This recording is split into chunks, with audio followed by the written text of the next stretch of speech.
No, it's talking morphs. Keep it tight. Bullshit. We're gonna be here 3 fucking hours. Yes.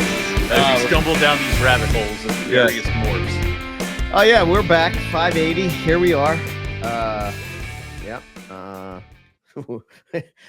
We did Carpets and Coffee the other day, and now we're here for MPR. So hopefully we're back on the. Nipper told me I was weak and my immune system is shit.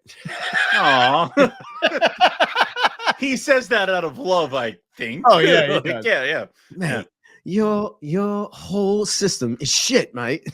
It's when he starts talking to you, be like, you know what? He's you not need? wrong. Well, I mean, I didn't say he was, but I'm thinking he's going to start being like, and the problem is coffee. If you switch to a good tea, no. a good stiff tea, that will, Everybody needs a vice. Whoa, now. Yeah, that is take my drug. Yeah, my caffeine drug. Tonight we're going to be talking about caramels, reds, and hypos along the lines of like projects that we have, projects that I don't know, advice I guess on projects if you're looking to get into what them. to look for if you're thinking about a caramel, a super caramel, a hypo, a red, a super caramel hypo red. No, tis only legend. I did have somebody hit me up. I guess it was funny that I think it was maybe a couple weeks ago. I don't even know. I can't keep track of time anymore. But I think it was a couple weeks ago, and they were basically saying that they picked up. I forget what they picked up. It was a caramel or a red, and they were looking what to breed it to, and I think for the person that's just coming into carpet python morphs and all, they may see caramel, red, and hypos and sort of think that they're all sort of like they can all be together. No, they can all be confusing, and it's like, especially when you're seeing them as babies, and how they look as adults can be very different than what people think. And obviously, you with the caramels, you do all three basically, and that's weird how that happened. I find that you're either in one camp, it's like most people settle in one camp. Like you have Eric Hernandez, he's a red guy-ish, he's a red guy. I think you and Nick are probably caramel. Mike Cross comes into thinking when Mike I think Cross. Of caramels and stuff. I'm sure I'm probably forgetting somebody, but there are people who dabble. I know that Kohler has some caramel stuff. Kohler. And I know that but his thing was, and I think we kind of both fell into the same thing. Like my thing was caramels, his thing was Xanax, and we kind of crossed the streams. Like we have like an equal amount of caramel Xanax stuff, but like I have more caramel, he has more Xanax. So it's kind of like the meat in the middle thing. Yeah, and then there's all the other stuff that you can put to it, but specifically we're going to be talking about caramels, reds, and hypos. So then there's other people that they frown upon, I guess, or look. I think there's solid reasoning behind that. There is of why you wouldn't mix them or get them mixed up, because how can you tell which is what? Right, and I think the thing is that it's kind of obvious once things start growing up. It's that weird phase in the beginning where it is very hard to tell the three of them apart. And that's where you can have some issue. So I think it was more of Nick, because he was usually the one that would told us not to do that a lot. Nick was kind of almost trying to hedge the bet that it would be easier for people to kind of grasp it if they gave the animals more time to grow. So he was like, just, if you can avoid it. If you can't, then just be prepared to sit on them until there's a distinct difference between everybody. And that's about a year from what I found. Yeah. And this is my opinion. I don't know. I'm curious to see what you think, but I think reds look the best when they're young. Yes. More so than caramels and hypos. I think caramels sort of start to maybe like 3-4 sheds in. Caramels will start to show some color, and then they go through that ugly phase. And then as adults, you're like, wow, this snake is crazy. So I think that when they're about 2 to 3 is when they're kind of like ugly. And you're like, what the fuck happened? You were glorious. You were like, what happened? And then they hit 4. and all of a sudden they just surprise you again, and you're like, holy shit, like I was right. Thank you for not selling you. So, yeah. I think how they're similar, I mean, obviously they all have this red tendency, hue. They're all red as babies, you know, yeah. right, yeah. And you've hatched a lot of them. Do you consider them red like a Darwin would be red, or an No, well, I've never seen IJ babies, and I don't think I'm going to see them this year. So, oh man. Anyway, I walked right into that one with anything. Yeah, yes, I did. Yeah. I think it's kind of a different red, and it's kind of a different thing to see. Yeah. Compared to Darwins. I have hatched mixed Darwins. I haven't hatched pure Darwins, but there was some red stuff. But I can kind of show you with my guys here, because I have, luckily for us, I have so many pictures that I don't tell you guys about, like ever. I like when you're like, oh, it never writes anything down. He doesn't ever. Never. So let's see. Looking at the screen. Where'd you go? Okay. So this is a hatchling red. Okay. So hatchling red, hatchling super caramel. I don't think you can. I got to stop sharing and reshare to show that. That's great. Okay.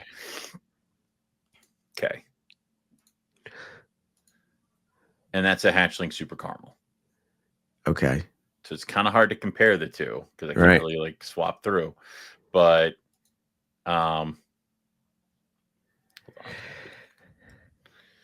you can tell there's a little bit of a difference between those guys. So it is a little bit of a difference.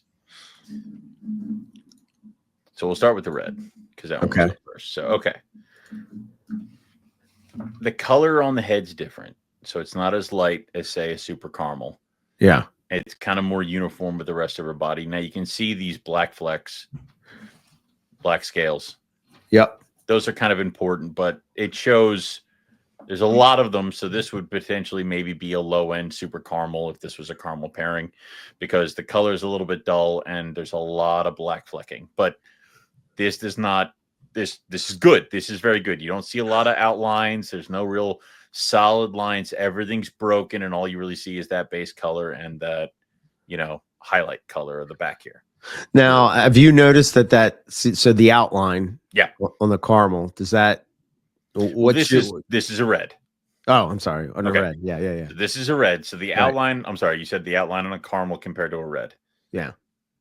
They kind of act the same. So if you saw all these black flecks and stuff, that doesn't necessarily mean, you see how like they kind of connect here and like there's like a couple in a row.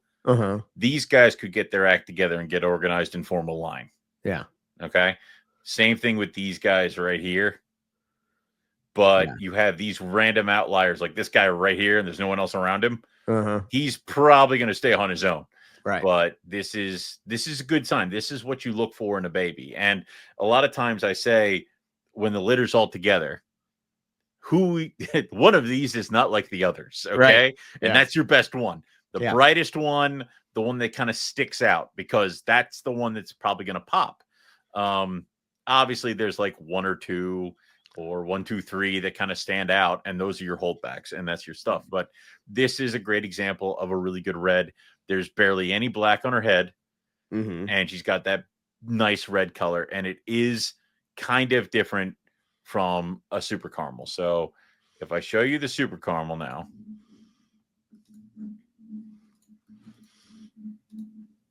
okay, super caramel.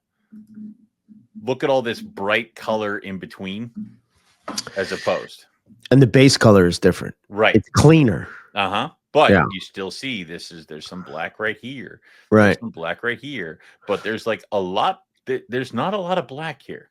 Now, that could just be the pairing, because that female red had a very speckly mother. Right. Okay. So, but this is what you look for in a super caramel. You look for the bright stuff right around the neck, and you look for the eye. Nice, pretty eye. And that tells you it's a super caramel? Yeah, it kind of helps with a super caramel. Okay. I mean, obviously, one of the best ways to prove a super caramel is to breed it to a non-caramel, and you get all caramels. Right. Because you can have non-super caramels that look really, really, really good.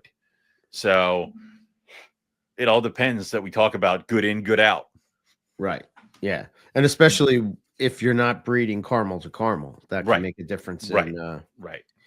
I got some slides as well to Well, it's funny because remember we were talking about that red and all the speckling that she could have had. Right. Okay. This is her now. Oh, okay.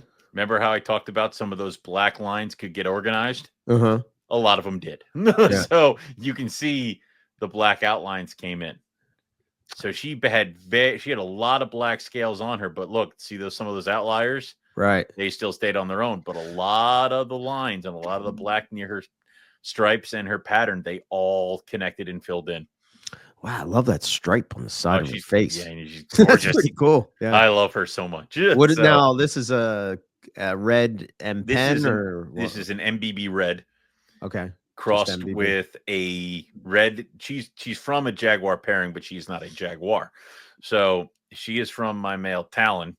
Oh, okay. Whose father, if you remember, was that red tri-stripe. Right. So this, to me, looking at her, looks so much like that red tri-stripe, but somehow has held on to all those MBB red colors.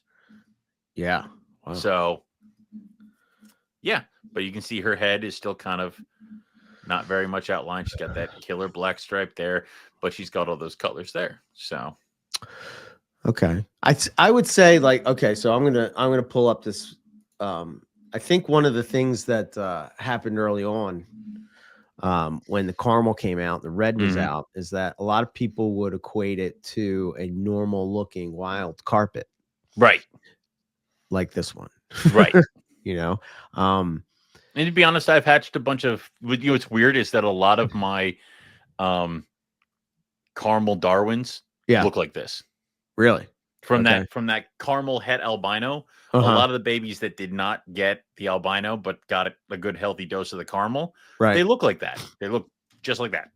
Now this one was I think was this Brisbane? No, this was Harvey Bay Snake Catchers. I think found this one.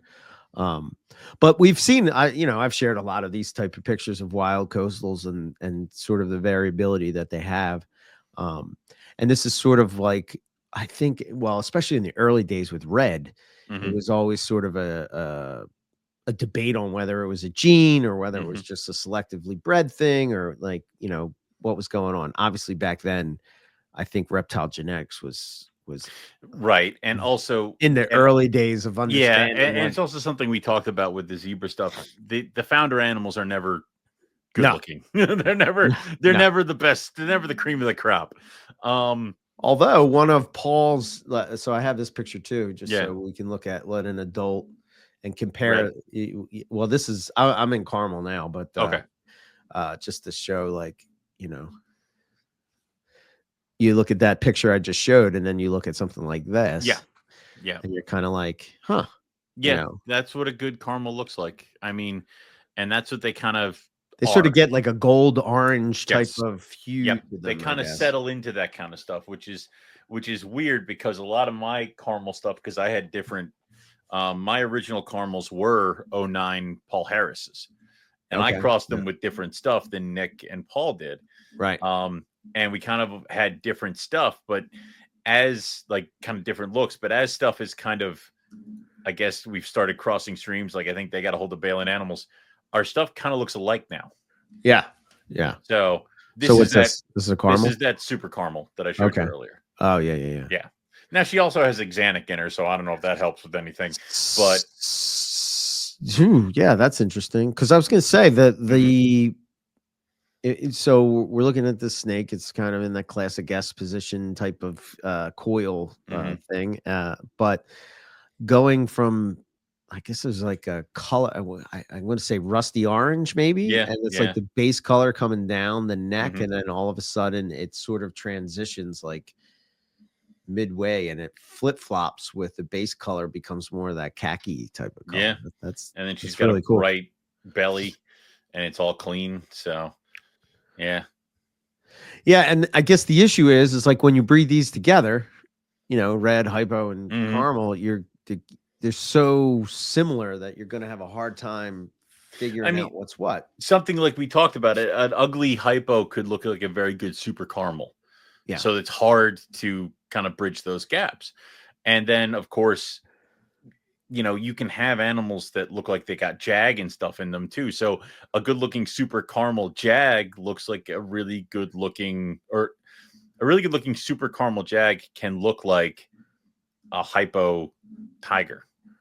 Right. Almost, depending on what patterns and what colors are coming through. So it can get very confusing, but caramel kind of has those base colors kind of locked in as far as that golden color. And like you said, they kind of get to a point where they kind of just become gold, and then they have some black highlights and maybe get a little bit lighter in the belly. But a super will kind of have that uniform color with a reduction of the black. And that's what you're looking for in caramel. Yeah. When I was first getting into the hypo, when I was talking to Nick about it, and he was explaining to me what the whole story of the genes and all that kind of stuff. And, the one thing that he had mentioned to me is that, hypo is more of that gene seems to reduce the black more so than intensify the color. Like, yeah, you will get nice ones, especially when you go into the super forms of stuff. But, and depending on what you're breeding it to, right? That'll make a difference. But whereas caramel doesn't necessarily reduce the black, but the color is more intense, I guess. I don't know. Like, have you seen? But you got that hypo, man. That's that hypo. I'm glad you mentioned her. Okay, so this is the weird part. So. I can pull her up. Hang on. It's my Cyrex. It's weird with her because I could have sworn there'd be jag in there. There she is. Wow. Yeah. So yeah, you can see how it's like way like the darker colors are way muted down on. Yeah, and even on her head. Even on her head, it's gone. There's Does nothing she have a here. Silver eye. Yeah. Oh, and she's developing black, 2 black scales on her nostrils, and then like one here, and that's it. That's all that's on her head is 2 black dots on her nose and one right here. That's but pretty then awesome. You see, there's nothing. Like she's gonna develop these kind of like little black flecks and stuff. Like this one scale here that's got a little bit of a black tip. It might continue till the whole scale is black, or it might not. But you don't see, like, I don't think these guys here are going to get organized to form an outline. It's not there. She's got a ton more speckling further down, but it's so weird because if you look at her pattern, it's like this is a saddle almost that you would see in a jag. But I had to kind of re-educate myself because this is not a saddle you see in a jag. No. This is a messed up tiger stripe. Right. Is what this is, because that's what she is. Her parent or grandparents were a tiger crossed with a hypo, and then her parents are siblings of those pairings of the tiger kind of pairings. So she's got a double dose of hypo and a double dose of tiger in her. Wow. And I've seen the other ones that Kyle has produced. Yeah. And Jesus Christ, I should have bought all of them. Like when I saw them at freaking Daytona, I should have bought a male with it because now I just want one. But I talked to Balin last Saturday at Hamburg. I'm like, you're making me a boy, right? And he goes, I can. I'm like, good. which I was selling somebody tigers, and Balin was walking around. He wasn't vending; he was just there. And the guy's like, so where did the tigers originate? And I just pointed. I'm like, that guy. Like, it's him. What do you know? And then Balin just came over and just like regurgitated the tiger story for me. Like it was just, I'm like, you're very helpful with that. So yeah. That's awesome. Yeah, well, that's pretty awesome. That's why we keep him. But he was right there. Yeah, but she is. This is the what you want in a hypo. This is what you imagine with a hypo. The reduction of black I don't think you could ever fully get away from black tips and black scales in a carpet. I think that it's, there's probably those animals that are one-offs, right? Like you get that one that's just like, holy shit, and it's gonna really go good. It's gonna go forever as the one. It usually has a name because somebody wants to make sure that people recognize it and whatnot. But you'll see it. I think every couple of years or whatever, there'll just be one that you'll just be like, holy hell, Well, it's weird because let me see, I'll show you. Where'd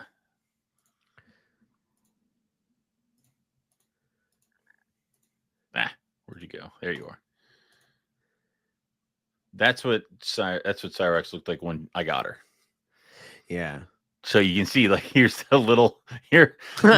Normally the baby pictures and the adult, like, and the juvie pictures, they start kind of really pulling apart.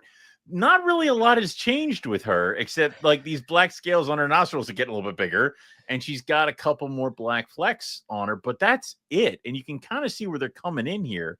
But so there's not a lot of change. I kind of, what's interesting is it's like I'm looking at this animal. Yep. And it looks like the older she's getting, the orange-ish head stamp has kind of dialed down. Faded. Almost. Faded, right? Yeah. Okay. All right.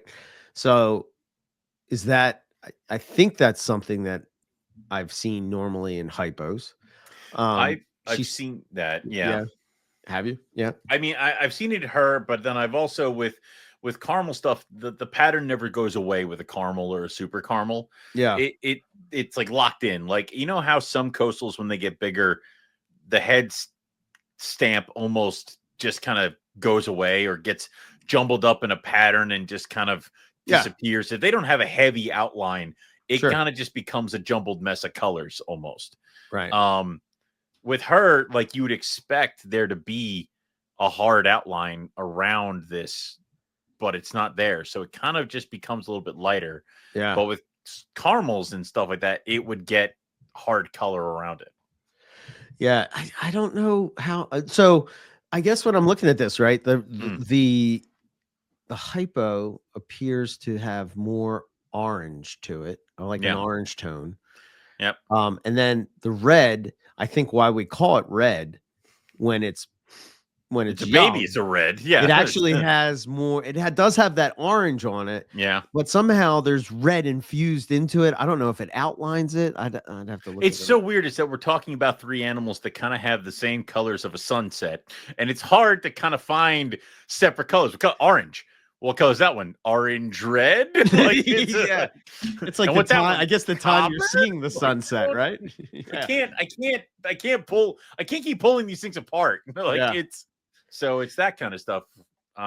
So do when we're talking about breeding, right? Yeah. So we're talking about how it's a no-go to sort. Well, it's not a no-go. You can breed whatever you want, but you do whatever it's you want. a matter of like if you're gonna how you're gonna sell it. I think is the issue, right? I mean, that's what it comes down to. That was always been our standpoint. Is like we could advise, and the reason we tend to say things is because we have been stupid and done those kinds of things, or seen people do these things. It's hilarious when people forget that some of these breedings have happened and it doesn't work out well. Like, taking her to a very good looking super caramel tiger, would be good. Or even just one of my other mainline tigers. Cause all my tigers now have red somewhere in their body. Like I don't have anybody.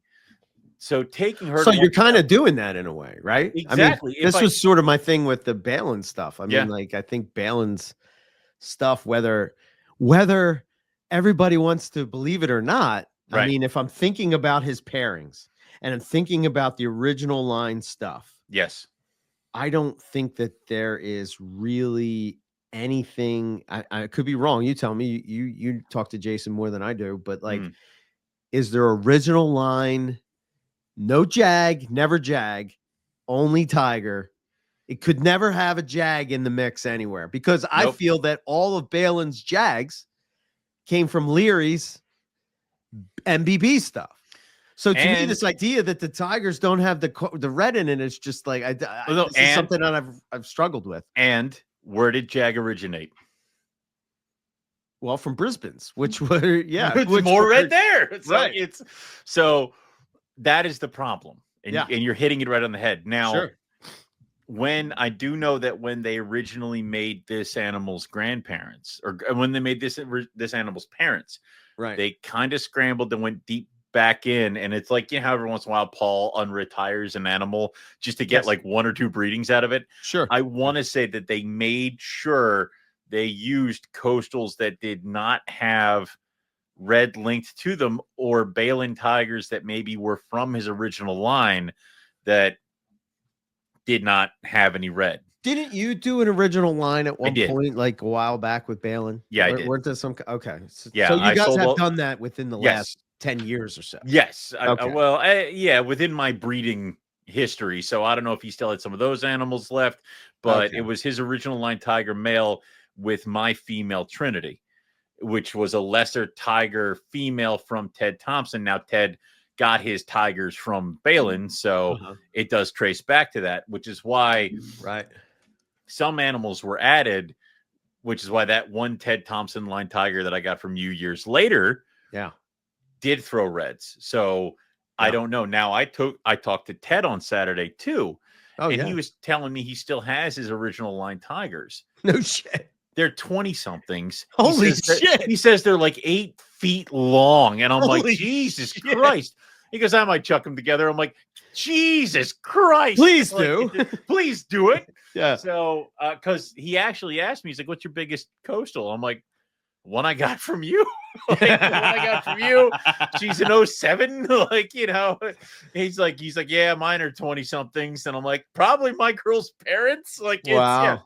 So how cool is that? That's really cool. Yeah. So that, I think, is the thing, is that there is still some tiger stuff out there that has O-line in it and no red. So that's what produced her parents. Her parents look a lot like her, but not as drastic of the color. So there's not a lot of this orange. There's a lot more of this gold, and there's a lot more black that kind of connects, kind of almost like a red. And then they cross together. So Cyrax might be a super hypo. I don't know. I don't care. Right. Like, it's so, yeah. Yeah, that's, you know, so I think again, I'm only going by what I was told by the guys, but like, you know, from what I understand, talking to Paul, that like whatever he got from Balin was original line stuff. But you know, you see, and I think maybe Nick only has animals from Paul that were associated with that stuff that he bred, right?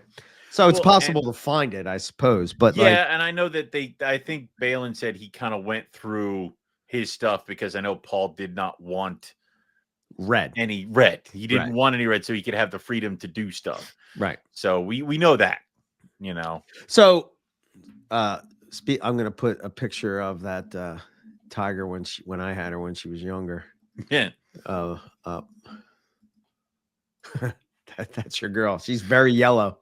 Yeah, what the hell? She got tanner. Yeah. But look, she still had a fucking attitude. Oh, she was probably the meanest carp. Freaking horrid. For everybody that ever heard me say on the show, yeah, there's always like one in your collection. That's the one. That's the one. Yeah, that's her. That's her. I'll let her bite the handle of my hook so she'll wrap it up, and then I can just put her over there and then clean her cage, and then I kind of put her back in. But it's like, dude, like right now, I have my red tiger male in with her, and he's like, I don't want to go near that. I'm like, I understand. Yeah. So, yeah, like I always, one of my plans with her eventually was to breed her to it's kind of outcrossing away to citrus tiger stuff. But she kind of lost that vibrance of the yellow as she got older. She's more brown out, you know. Yeah. But she was a looker when she was young, for sure. She really was. And I mean, she still has a pretty good, you know, color, and she's produced for me a number of times. So right. Trying to see. Yeah, he was I was a hypo when that was my girl. Mm-hmm. When I just got her in. So that came from Paul. Yeah, it's in the next couple years, we're gonna start seeing some really cool things because there's other stuff. Because let's put it this way: if Kyle and Balin and Kohler, who were the guys who kind of were all in together to breed the hypos and stuff like that, if they let Cyrax and her siblings go, that means that what do they have? Like, right. You know, and I'm kind of cheating here, but this is wow, a hypo tiger from Balin's Facebook page. Okay. Wow. And I can see why he kept it. Oh yeah. Just look at the line. I'm trying to think. Like I see this animal. Yeah. I immediately say, yeah, I would keep that. Yes, I would. I don't know why. I can't put to words why. No, I'm being serious. Like, I have a hard time. Like, you tell me if you're the same. Like, I see a carpet and like a baby carpet. Yeah. Right? Yeah. Anytime I've hatched them, I'm like, oh, this is going to be the one. I've done it even when I've bought snakes from people, to where I've done it to Balin a few times, to where I'm like, you did it to me. No, you came over to pick out your hypos. You're like, I'll take this one and this one. I'm like, that happened too fast. What are you looking at? Like, I don't know. That's fine. I don't know what it is, but like I'm looking at how clean the striping on the sides are. Yeah. So if you're listening to this, you probably might want to watch it on YouTube. Yeah, just go watch it on YouTube. Yeah. You know, but it's super clean on the side. So it has these wide, like the tiger stripes on the side, very wide, but a thin, I guess thin the base color, thin, like that one that's down right here. From the, that one. And it's got like where those black scales should be. Nothing. It's white. Yeah. You have like look, and this is a fresh. Like this thing probably just hatched. Right. You maybe have some black here, but that could just be dirt. You have maybe a black tip here, but I don't see anything in here that looks like it's going to develop. Maybe as you get further down to the base of the tail here. Yeah, it's a little maybe a couple there, spots here. But you get all the way down to the tail before you start developing black. Holy shit. Yeah. That's a nice animal. Yeah. I would be very curious to see what that looks like in a couple of years. If he had brought this to a show, I would not have allowed it to leave my presence. Yeah. What is it that you see? Like why do you say that that's a keeper? Well, first off, there's like nothing on the head. Like the head pattern is gone. Right. So that's good. You have that stripe. So what is it about no head pattern that you like? You just don't like the head pattern, or it's going to be less black, or it's going to pop, or what? I like head patterns, and obviously you can tell where stuff's going to pop. But like I said, if you start developing black on the head, it's going to probably trickle down. Now, if you have nothing until you get further down, that probably means you're not going to have creeping in black that kind of takes over pattern and color. So, there might be a little bit of a black tip here, and there could be some specks here and there because they're going to develop, but there's nothing. Like, so if it develops, it's going to look really good. It's going to almost accent the animal as opposed to take away from it. So I like that. Okay. The fact that the colors in the stripes are clean. So you have all this, it almost looks muddy because you have this bright color and then this darker color. Yeah. But that's gonna go away. Like that's gonna be organized. If I saw patches of really dark color, like insane, like not this side color, not this dorsal color, but different, I'd be like, that's gonna be a black spot. That's gonna be a black spot. This stuff, like this dark, that's all gonna become its own color. So you're gonna have the base hypo, and then this is gonna be the lighter color. Yeah. See, in my experience, all that white flecking that's in there, typically does not turn black. No, any really bright scale is not going to be a black one. Right. It's always the darker ones. So there's probably going to get more of either the, I don't know what you call that, burnt sienna. I don't know. Like, we should really go through like the color chart section. Yeah. So I think it's going to be like, this is your base darker caramel color, or hypo color, which we just saw is not dark at all, and Right. this is your brighter one. Because you see these, look at these bright scales right here. Yeah. Yeah. Like that's gonna bleed out and take over the whole scale thing. It's all gonna get organized. So that, and then like you said, this side stripe is almost white. That's almost like short tail side stripe. Right. Yeah. And for an animal this young, like as in it just crawled out of an egg. It hasn't shed yet. It hasn't even shed yet. Like this would be an auto star. Like I told you sometimes I look at my guys and I'm like star, and then every once in a while there's the one that comes out of the egg where I'm like, nope.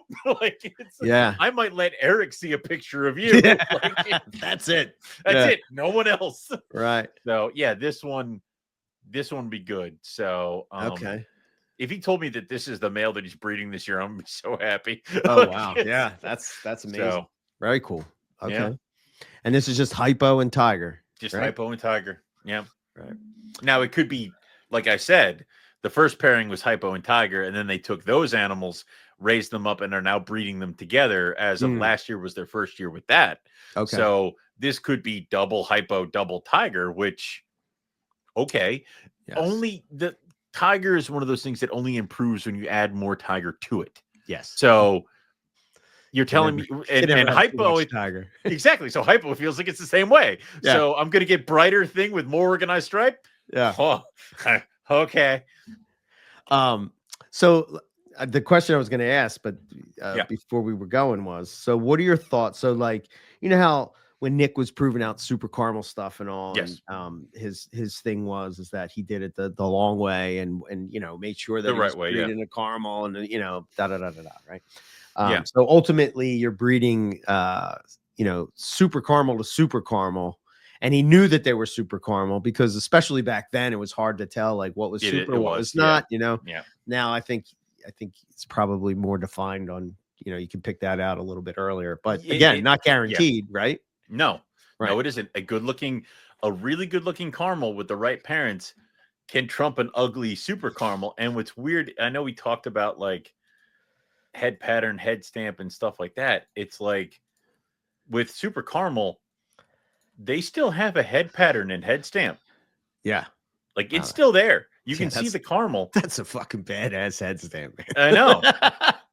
I know you're not a head stamp guy, but that is a cool head stamp. Well, I mean, she's a demon anyway, but she looks it. She is. She has that look, man. Like just the angry face on her. But FAFO. But you can see where the black came in, but this is the point where sometimes the black comes in and it enhances. This looks cooler to me than not having it there. Yeah. So and then but she's typically as she Jack. How old is she in that picture? She's 2 years old. Okay. So do you see her getting more orange? Does she think she's going to stay on the white side, or like, she's kind of gotten more white orange in her? Okay. She's kind of gotten more orange as she's gotten older. This bright whitish color has definitely kind of faded to almost down like what we see here. Okay. In her tail pattern type of tone. Yeah. Okay. So it kind of like the darker tones at her tail kind of creeped up. So I think she's right about where these, like this back area here is. Okay. Which is fine. So she doesn't have bright white sides. It's still freaking awesome. Like, yeah. And she's probably developed a few more of these random rogue, black tips. Can you still tell the difference between the saddles and the base color? Yes. Well, that's all then that's cool. Yes. So even then, like even looking back over here, you still see the defined saddle and the base color. So you can see the difference. That's cool. Yeah. I have no idea what I'm going to do with her next year. so if you have a super caramel, that it's a super caramel, and you have a super hypo, yes, would you then breed them all together? No. Still no. What am I going to do with those babies, dude? Like, you know what they are, right? Yeah, what do I know that they're like? What, super hypo, super caramel? Well, they would at least be caramel and hypo, right? Caramel and hypo, right? I mean, some would be super, some would be not, but they would at least all be caramel and hypo. None of them would be hypo and then caramel, right? Caramel, right? Right? Right. It's been so long since I did morphs. I'm like, see, that's the problem. Is I'd be like, in my head, this is all going to work out. They're all going to be, and then like a black normal would come out. I'd be like, the fuck are you? Like it's like that happens. Sure. Yeah. and I think there are also outliers to everything. Yeah, every rule, especially with carpets. It is, and even ones with, all right, pop quiz, hot shot. What's this?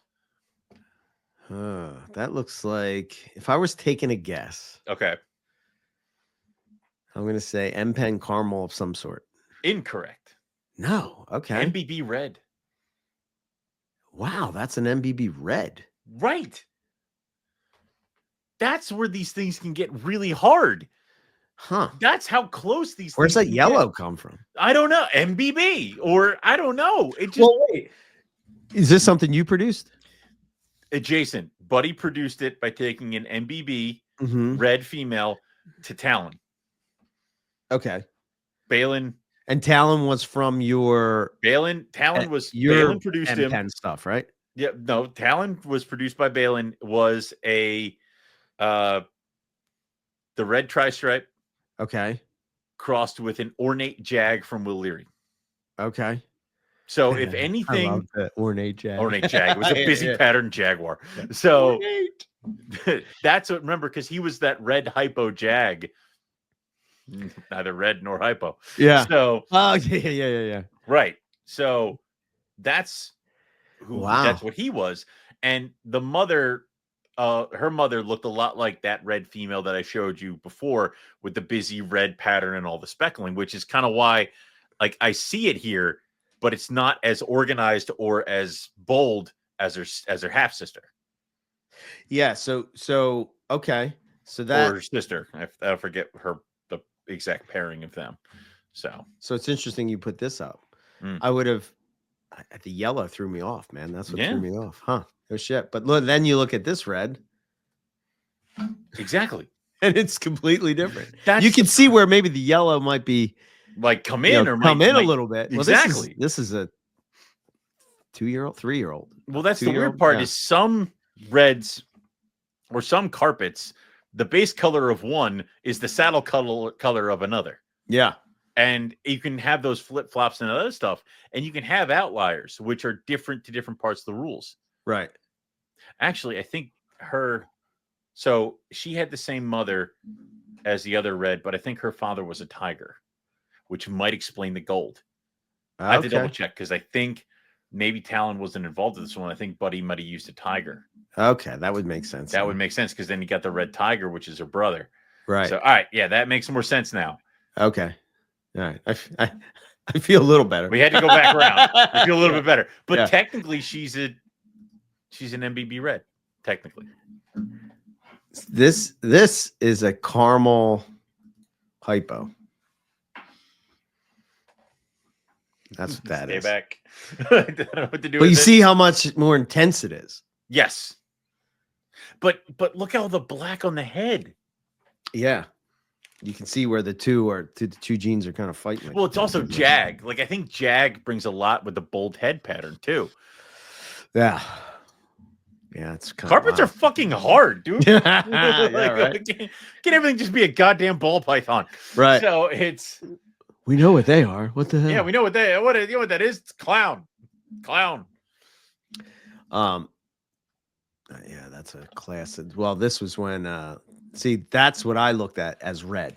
Yes. So like when people, say, why do you call them red? Because it looks like that when it hatched out. A lot of Balin's first progresses with the MBB red stuff was just to have animals that held on to the reds. Yeah. Because a lot of the first line reds turned gray as they got older. Sure. And gray carpets were something that have been around for a very, very long time. So it took a while. And to be honest, a lot of the guys in Australia were doing that for a much longer time. Hello. Yeah, that's caramel something. That's an Australian caramel hypo something type of thing. Something. Yeah. Because well, if I would love to know this. So for all Australian listeners out there, I always used to. I remember when we first. I wish I could. I'll see if I can find the picture. But I remember when we first started talking to like Wayne Larks and stuff like that. Yeah. He'd come on the show and he would talk about these Australian morphs that he was doing, and it was nuts because they were so much further than us, I guess you would say. I don't know if that's the right way to say it, but they had caramel, and I'm pretty sure that caramel came from our caramel stuff. From what I understand, somehow that happened back there. I think I heard a story one time on a podcast where that came in with the Jag stuff. Well, it is weird how and this could be why they there. Yeah, and this could be why this is like this. Maybe they just put it caramel and hypo together, right? So that it didn't raise any flags. If you know what I mean, like maybe they said like caramel hypo. You know what I mean? Yeah. It's like they already had hypo there. So if you remember how they called the reduced pattern the Jag the reduced pattern? No. They called it a reduced pattern carbit. Right. And it's like, yeah, but it's flipped upside down. No, that's a reduced pattern one. So that's a nice one. Yeah, she's a super She looks like ready. She's cocked and loaded, ready. Yeah, she was. So super caramel Jag, but you can see I think Jag she's got way more black on her head. Huh. So I think Jag just So in your experience, yep, when you put the Jag in, yep, it may take away the rest of the body, but the head seems to come out, pop head out. pattern seems to come out more. More of an outline, more of black. Okay. Interesting. Yeah. I was trying to see if I can't find it, but wow. And it's got that one had like no black at all. Yeah, I know. She was one of the best ones I produced. I never got to breed her, unfortunately. Oh no. Yeah, I don't know what happened with her. That was a haymaker. That was a good one, but I did thing of breeding. It is such a piece of shit. Yeah. But it's funny that I did get super caramels because I was working with those when they first kind of came through, and I was able to kind of work those and get that going. And this was the first super caramel I produced. So how did you know when that hatched out that it was super? Other than none of this black was here. All of the black came in, and then everything. And then I was kind of like, she's a super caramel, right? And then like I kept flipping and flopping until I actually bred her to a het exanic male. Everything came out caramel. All the babies hatched out caramel. So I'm like, okay, we know now what's going on here. But for a while there, it was kind of, it was a little dicey. Right. Wow. Yeah. I have you ever have you bred caramels that you've made that are supers that have you gotten to that stage of it yet? Yeah, so I have. So that animal that I just showed you was Dakota. And there she is. And here are things here. But what I didn't do and what I honestly should have done is I bred her to an exanic twice.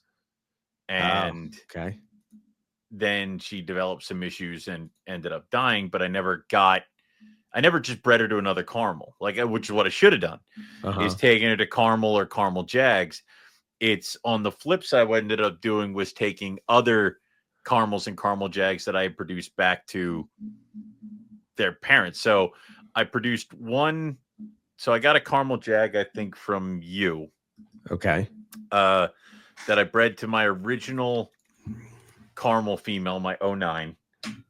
And so like the second line of caramel Jags, if you remember the first caramel Jags, they were not stellar. So the second line of caramel Jags was Eros. Okay. And you can tell color and pattern. Yep. But look how bold this freaking head is and stuff like that. So that was him, and he was the most jaggy of Jags that you have ever jagged in a Jag. Oh wow. Okay. Worse than the albino Jag? Oh, well, maybe not that far. but he was not bad. There. All right. So him back to his mother, which was that original 09, produced that super caramel Jag we were looking at earlier. The one that had no color and only like little dots, needle. Okay. So I've done that. Right. Now I have not taken her to anything yet. Next year, though, I am going to take her probably to my MPenn caramel.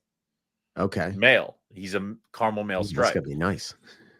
I'm hoping for a reduction of black and insane other colors. Like it's that kind of stuff. Right. So yeah, the more I'm thinking about that has been bothering me as I'm thinking. I'm like super caramel to super hypo. Super caramel, super hypo. You would get some super caramel, super hypos, and some caramel hypos. Right. Because you might get super hypo and caramel. You might get super caramel and hypo, but they're all going to be. They're all going to get a dose of hypo caramel. And a dose of caramel. Yeah. Okay. All right. Right. Wow. They're going to revoke my morph card, man. They're going to be like, whatever will I do? I'll have to breed normal species. Your morph card expired in 2019. Give me this. All right. Yeah. Interesting. Okay. So for me, like breeding wise, I think, well, this would be my recommendation. I always, Nick was a mentor of mine for a while. And one of the things that he always said to me is that, you can never take it out. So like if you have milk and you add a little bit of chocolate, you can't make it milk again. It's always going to be chocolate milk, whether it's how much chocolate milk. Diluted chocolate milk. It might be almost white chocolate milk, but there's always going to be chocolate in there. Right. You can never take it out. Right. So if you're going to mess around with stuff like this, and this is why I always had like pure base morphs, and then, hets of stuff would be the cross stuff, right? Right. So that if I wanted to, I could make normal caramels, I could make normal hypos without, zebra in it or something like that. But, right. You never want to go too far that you can't decide that this year I'm going to do pure stuff. It's like, well, you can't. Right. So like, I think, I don't know, if I were to do breeding all over again, I think what, like morph breeding and stuff like that, really get into it. I think what I would do is I would say, okay, I'm going to start with a base gene. Let's say hypo, right? Right. And I'm going to breed. First, I'm going to try doing hypo to hypo and see what happens. So hypo to hypo, hold back a nice one. And then maybe I'll start to experiment with different morphs. Maybe I might do, a male to two females, and I might go, let me do something like in the normal category of what we consider like the pure thing. I don't even know if that's the right word to use anymore. I don't even know anymore. Yeah, I don't know. But all over. You know what I'm saying? Yeah. And then maybe I might do, hypo to a zebra. Right. You know what I mean? But like, that hypo is still just the coastal carpet or northern coastal or whatever they are. Whatever they want to call it now. You would have a cross pair with the one, and maybe you breed it to the zebra and some crazy baby pops out. And maybe that's where you take the project next, right? You know, you sort of have this pure stuff, somebody wants it, and you're sort of like refining the tiger stuff on the side, which, that takes some time and some patience. But in the meantime, you're producing, hypo zebras, maybe you get the hypo super zebra or something like that, if that's where you want to go or whatever it would be. Mixed jag in there, I guess, if you wanted to, not my cup of tea anymore, but like, you know what I mean? Like you could keep taking that project and keep, but your base is going to be the hypo zebra. Right. I mean, you have the hypo tiger project, but if you wanted to get crazy, you could stay with this. And it's like, maybe you put Xanic in with the hypo and zebra and see what happens. Maybe you put, there's just different ways that you could go, but you're still refining off of that original hypo zebra thing. I don't know. That's sort of like how I see how you did it, to where you're with your caramels. You sort of said, okay, I'm going to make caramels. Now I'm going to make supers. Now I'm going to mix it with tiger or jag. Right. Like, okay, I like this. Yeah. Okay, that was nice. Whatever. Let me try Xanic now. And then you're going to cross back the Xanic caramels and the caramels that are tigers and jags and tiger jags, because now it's going to be easier to sort of like complete the project, if you will. Right. And it's also that along the way, like I can play and make my own things. I mean, we've also gotten to that point where like I made my original caramel tigers and they did not look as good as some of the other caramel tigers out there, right? Which was to be expected. Sure. And I kind of kept dipping into caramel jag, where other people kind of kept refining caramel tiger. And I will say that there are people out there that produce better caramel tigers than I did. Todd and Carrie, they had some gorgeous ones. Oh yeah. And I know that Kohler has some of them. Okay. So well, that's good to know. Yeah, it is very good to know. I keep waiting. Like he assures me one of these years he'll do it. So that might be something that I might want to dip in. So there's always room for an addition, but I have kind of gotten to a point where, because like you kind of want to add stuff. So my caramels got to a certain point and I had enough caramels that I let some go. And then, you know, I lost a male and then I'm like, oh shit, I need boys. Like that happened. And then I found an MPenn caramel stripe to add, and he's bringing my stuff to a different level now, a whole new kind of refinery. I have some of my caramel stuff and I was trying to make some supers this year, but it looks like that the female got sick.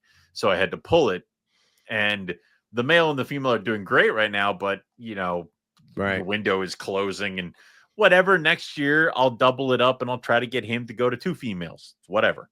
We'll close out with how the season's going, but put a pin in that. But okay, keep going. Sorry. But it's crap. It's all crap. But I'm hopeful to make some super caramels of my own super caramel stock mixed in with this MPenn caramel stuff. So I want to see where that goes. And of course I have a super caramel that I produced that I'm raising up. A female.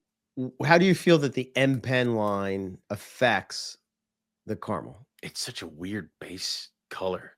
Like, do you think that's because of that red is coming through, or what? What do you? Because like if you remember the MPenn, like when MPenn have MPenn is yellow. Yeah, but he doesn't have MBB stuff in it, but he still has red that's popped out in his stuff, right? Yes, he has, but that's because his stuff was original Lemke line. Okay. So,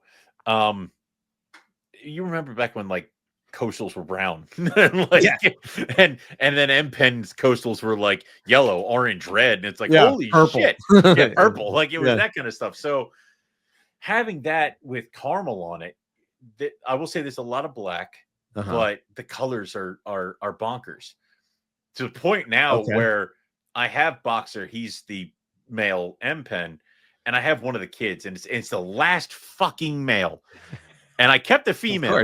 I originally kept the pair, and my holdback boy, I don't know, just one of those things where like it ate once, came in, it was dead the next day kind of deals. And I have not kept this other male because I'm like, I don't need it. I got his father, but he is pushing my fucking limit. Really? Like, every day I'm like, just rip the card off and keep him. Just rip the card off and keep him. Right. Like, I don't know why we're not doing this. Like, just rip the card off and keep him.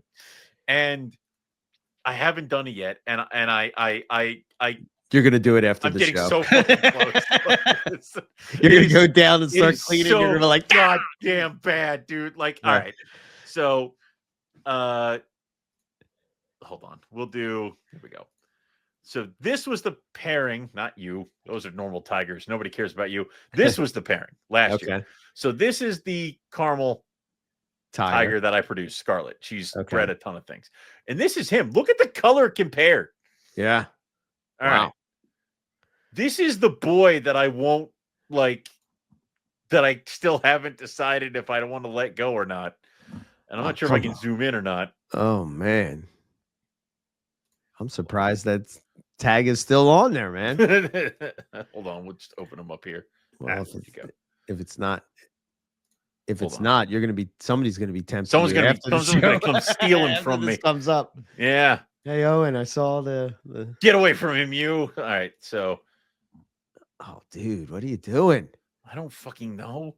And this is an old picture. He looks better. Okay. Wow. Look at that stripe, man. Yeah. And like all this color here.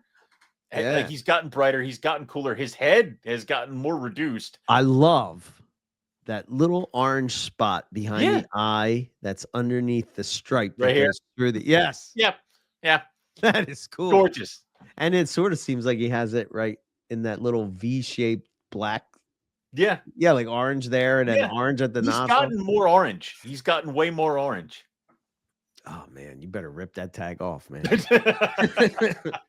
Well, it's funny because I'm like, I got choices, and then I gave one to Riley, I gave 2 to Lucas, I gave 2 to you, or 1 to you, yeah, and I'm like, shit. And then people bought a couple, and I'm like, crap. So I have to like, this didn't work out. I have to stop. Like it's and I would love to do like Scarlett took the year off this year. Mm-hmm. I'd love to repeat that pairing. That was a great pairing. Yeah, man.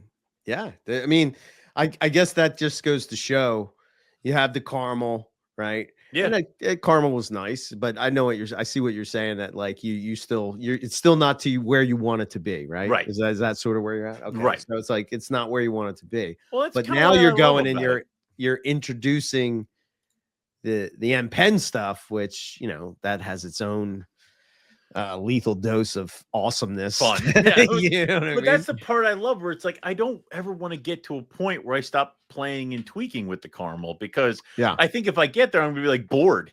Like, listen, I love tigers. I love tigers. Right. There's only so much stripe you can put on a small. Yeah, it's kind of like albino. Like, I mean, once you make albino, it's like, well, or even a snow or whatever it would be. You're just like, I can't really go much more white. Damn you! It's like I can't do that. Yeah, the ball python curse. It would be like, I remember in the early days, everybody's like, oh, I want a lesser and a Mojave, and I'm going to make a blue-eyed this and a black-eyed leucistic and a da-da-da-da-da. And it's like, everybody made white snakes, and they're like, okay, now what do we do with it? It's more like, white snakes. You know what I mean? Like, no matter what you breed it to, you're going to still get a white snake. So that's why I never liked the idea of melanistic carpet pythons. Yeah. Yours are different because there's pattern and stuff like that. Sure. But like an all black carpet python, what do you do with that? Even if it was, even if my project is cool, it's still, that's it. You know what I mean? Like there's nowhere else to go with it. Darker black. I can't. It's black. I mean, it's cool to have a really black snake, and you just keep refining the black till we make it like, just amazing black. But if that happened instantly, the first time you paired, it came right out of the egg. You were like, all right, bullshit. Yeah. Okay. I can make more of these, but there's nothing else I can do with it. So yeah. I think I don't know. It's like, I wonder. I don't really follow the morph game anymore of like where prices are, but I think if I were doing this again, I wouldn't invest in things like that, because you're just, it's, unless you produced it. Right. It's like you're always going to be behind. Yeah. And like, as soon as the black snake is made, or the white snake is made, or the yellow snake is made, it's project's done. What are you going to do? I think that's part of the factor with super zebras too. I mean, I think a lot of people see that as like, if I get this zebra, I can breed it to a caramel or a hypo or a jag or a this or a that. Like you can change so many things, but like once it's a super, it's just going to be a different shade of yellow. But that's why I think some of the things are fun. Like I enjoy playing with caramels and super caramels, because then I can enhance color, and because carpets are so variable, every year there's a chance that something hatches out that takes a project and makes it turn right, left, center. As animals grow up, like I have a super caramel female I've been raising up that is developed some black, but she's got some insane color. And then on her heels, I have a super caramel male that has some axanthic blood in him that still hasn't got any black on him, but he's got like light caramel bands and then dark caramel bands. Looks almost like your hypo that you send over here. I got you. And it's like, okay, I don't know what the hell to do with these things. I'm just gonna raise them up, chuck them together, see what happens. Yeah. So when I got the hypos, right? I mean, it was cool that I had the hypos, right? But if I'm being honest, it was kind of like when we first got to caramels. But the difference was, back then there was nothing else to compare it to. So it was like, all right, I'm just going to have to push through with this project and make it better. But like the hypo sort of needed some work, like the caramel, if you will. Right? It does. Yeah. You know what I mean? Like it needs some refine. I mean, give it a couple of years or whatever. And probably we'll see. But that's the thing. 'Cause looking at Kyle and Jason's original line animal. Yeah. Like yeah, when you and I produced the ones this year from that tiger female, I was not blown away like I was expecting to be. Sure. Yeah. But we're also a gen behind some of these guys. So yeah, there's a lot of black on the babies that we produced and stuff like that. And I have my holdbacks because I went through and found the ones that have the brightest red and the most reduced black. Right. But the idea is that the next year we'll go around and do that. But on the back end of that, I might be able just to get a really good looking male to go with Cyrax and, sure, kind of just go that route. Yeah. So, yeah, I think for me, I'd like, as far as just like keeping the coastal thing going, I probably am just going to try to refine the hypo as best as I can. Yeah, that I think that's sort of my goal. That would be great. I think that would be a hell of a lot of fun. Yeah. I mean, I enjoy every iteration of my caramel stuff. I remember my original caramel jags where like I think I produced a caramel jag female along the same lines as some of my original, like she's not that great looking. Right. And her last shed, she finally got color. I'm like, there you are. The second, now we've reached the second tier finally. Right. So it's like the original ones weren't that great, dude. I think that's the other thing too. I think hypo probably goes through that ugly phase as well, from what I see, and it's kind of like you're all excited and then it kind of like, well, maybe this isn't going to be as nice as I thought it was going to be. Maybe it's the best I'm going to get out of here. Like, and that's even the hypos that I got from you. Yeah. They when I got them, I was like, okay, all right. So what you're saying, it's like, oh, this is cool, but like, where's the glow? Where's the brightness? Where's the like where's you all open that? The thing, like, I'm comparing them to Nick's, who's like 34 generations deep. Balin, that's 3 generations Paul, deep, which is like 4 generations already. And, and that's the problem. Is I'm like, you guys suck. I'm like, well, they're first gen, or second gen, it's. And also, I think we picked the wrong female. I think I went wrong with having a tiger that clearly had some red in there. So yeah. But I think that's going to be a hard to beat morph in the coming years. That's the idea for this year pairing with the hypo is I chucked him in with a het exanic tiger because I wanted to see what that would do. But then I'm sitting there and I'm like, well, Trinity is like gonna be 20. But that is fucking crazy. But I could chuck him in with her and we can get some shit going here. Like, it's 20 years old. I'm like, I could try to get one more out of that monster. Yeah. Or if she shakes loose, that's 32 eggs. Is she still in good shape? Oh my God, yeah. I think she ovulated. She got huge. I'm like, the fuck? I'm sure that, dude, I think if you keep them good and they're solid, you can keep them forever. I could try. So I think, which, it's going to look so horrible because he's not that big. Like, he's a little bit on the smaller side. He's put on size since he's been here. Right. But he's still, yeah, he's still one of my slimmer boys. And I did that a couple times. Putting her in with him, I'm gonna be like, oh God, like remember we were talking about the Angolans, like I can see his egg tooth. Yeah. So yeah. Oh man. So what's going on breeding season for you this year so far? Have you like, I know we've talked a little bit on Carpets and Coffee, but you feel like it's going to be a big season? Is it going to be a shit year? Shit year, right? But I'm not allowed to say those things out loud. Okay. Because I say them every year and then I wander around and bitch and then people get mad. Right. That when eggs start appearing that I was walking around the house bitching. Right. So you can bitch. This is a safe space. Thank you. Doors locked. So I told you it's safe space. Safe space. I said safe Our space. doors are locked. We're good. The caramel thing was a kick in the teeth when they both kind of got a little bit of a sniffle thing. Mm. They're recovering. The male has already bounced back and looking for food. Okay. And I'm like, okay. And then the female, I think she's taking a little bit longer. They locked up a ton, but I think she's going to reabsorb if there was anything wrong. Mm-hmm.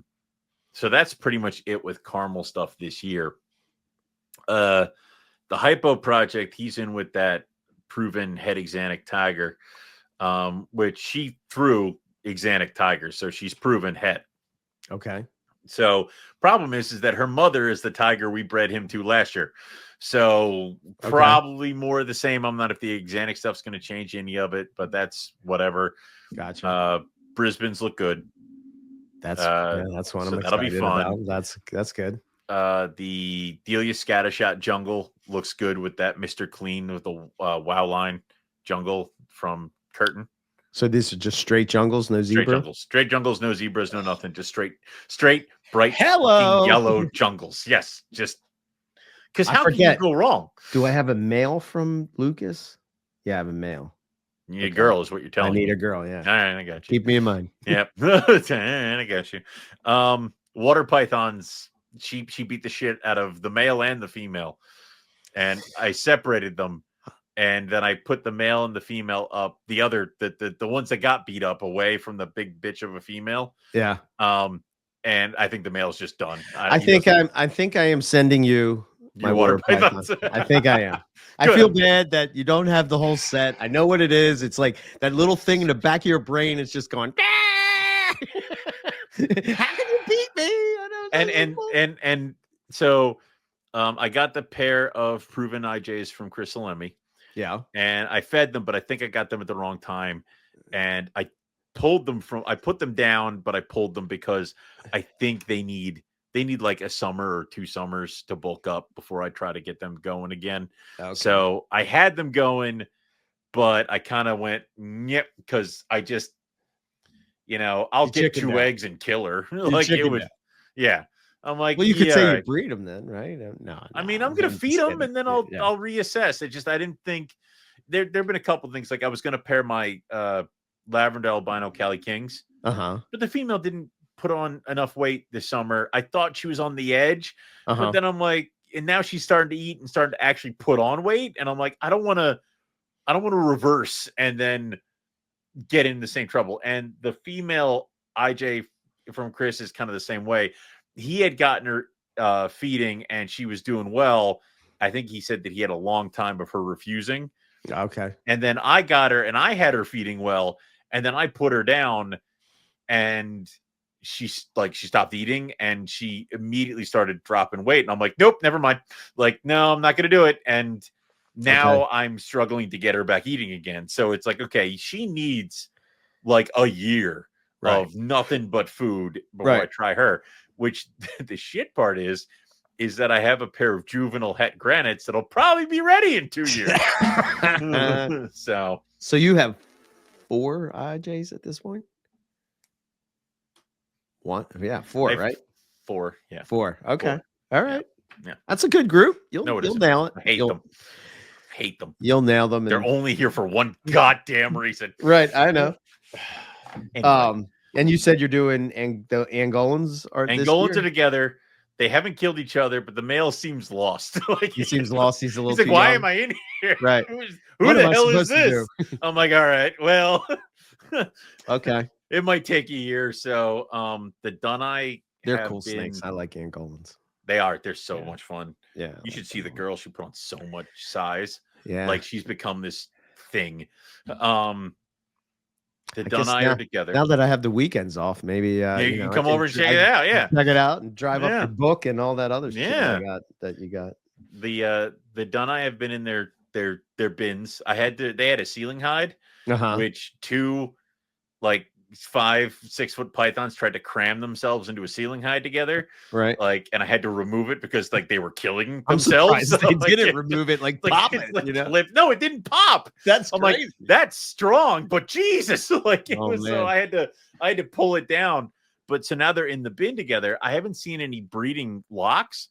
The female just shed, and she refused food, but the male ate. So. Okay.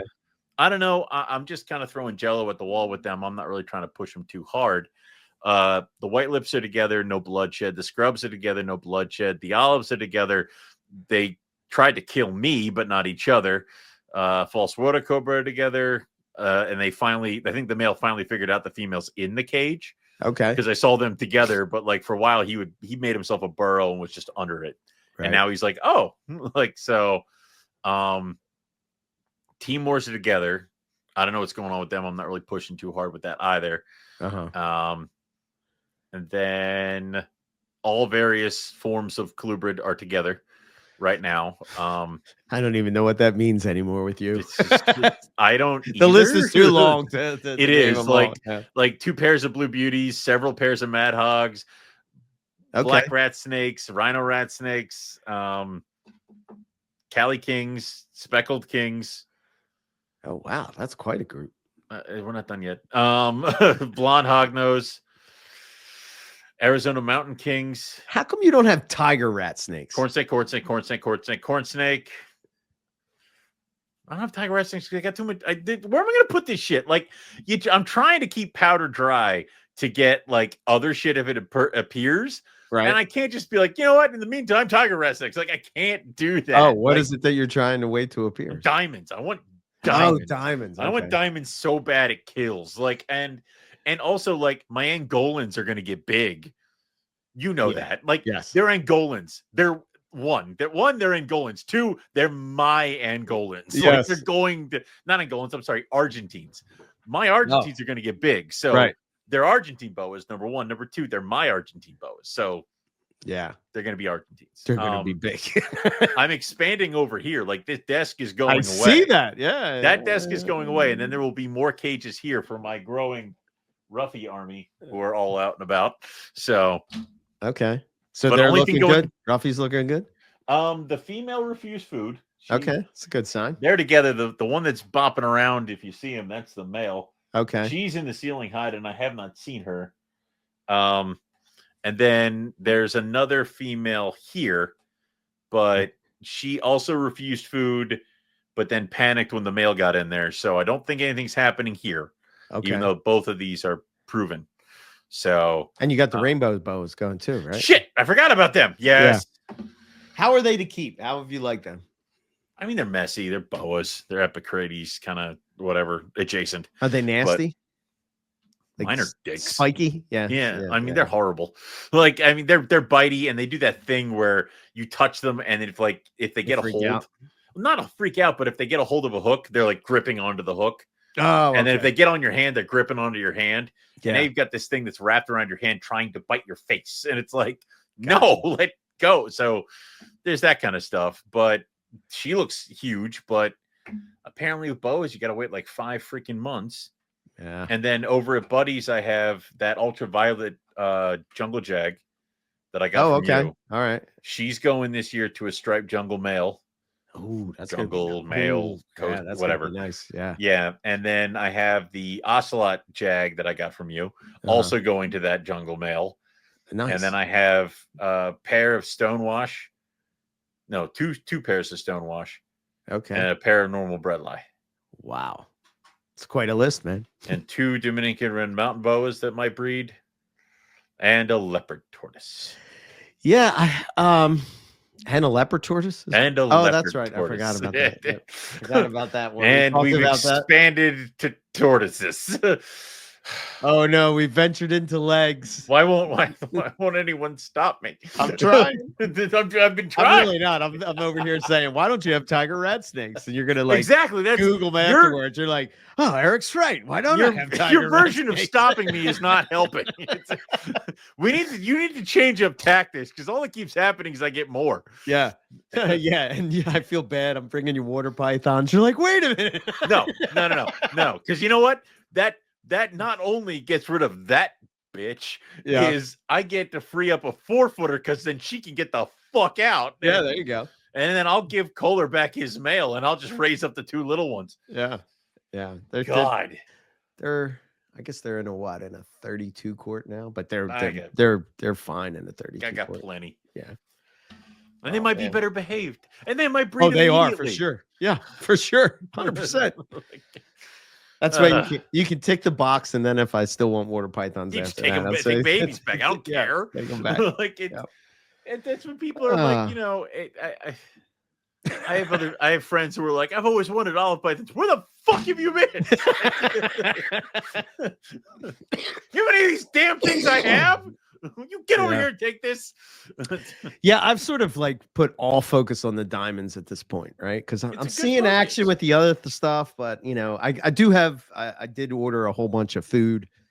So that should be here probably early next week. And then when I get that, I'll hit up my females that are like, I don't know what this is. It could be total bullshit. I don't know if it affects it or anything, but for me and my animals, there's something about if they're like sort of like sitting on the fence on whether or not they should go or not. If I give them a couple meals, then it's just usually pushes them in the right direction. Casper told me that a long time ago. And Casper is correct. Yes. Feeding them. I sometimes, like I said, this is the time of year where I'm like, I'm the worst breeder ever. None of these things are going to breed. Right. And then I start separating, feeding, and repairing. And that's when you start seeing lock, eggs. Like, and you're like, oh shit. Like, and that's right. But to be honest, I was semi-distracted this winter. So I don't know if I got them down low enough. I don't know if I kept them down too low. I don't know if I should have done, because I know I paired and I normally pair and winter my guys together. Yeah. But those were, thinking back to when I did that, those were different animals. None of those animals were bred this year or still here. Right. So maybe we're at that phase now where it's easier to winter everybody separately and then pair in like February, March. Yeah. I don't know. So it's really starting to warm up. We're a couple of weeks away from daylight saving times kicking in. So usually by that time, so in my mind, this is sort of how I'm like planning how I breed diamonds where I'm at. Right. That's like, that was my thought. I'm like, okay, we've had a couple of days now where it's been 60, 65 degrees. So like you can feel that it's warming up. Yeah. It gets cold overnight, but the daytime is warming up. It's still only getting down to like 40s. Yeah, it's not like freezing cold. Yeah. And these girls are, oh my God, dude, they're like, where's the food? They're revved up, ready to roll. Yeah. So I'm gonna slam them. Maybe I think I might just I might do the Rob Stone, feed them, smaller meals, but like more back to back, like give them their first meal and let them recoup from the fast that they were on and whatnot. But then just smash them and see what happens. I did, dude. If I send you a picture of them locked, you're gonna be freaking out. I will. Like, wait, them and the Russian Reds. Yeah. Wait, I have to destroy things in the living room. So it's like, but I feel like with some things, obviously you do the small food.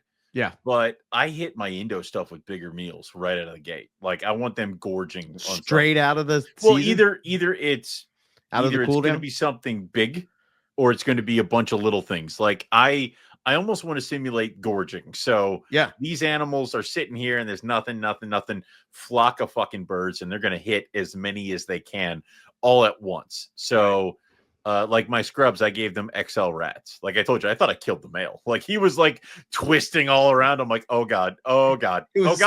It's like, oh God. Oh God. Bulge in the snake is like this. And then the snake, the pictures of the ones with like it ate a cat. And it's like, oh shit, that was him. And I'm like, shit.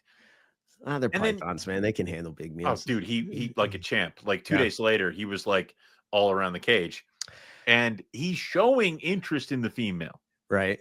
Because she shed, and he would like his head was in the mulch in the shed, just digging around where her shed was. Do you have anything that's similar to a scrub that would be male that you could throw in a shed or something? I think it's scrubs, man. I think the key is that extra. Your scrub's a female, isn't it? Yeah.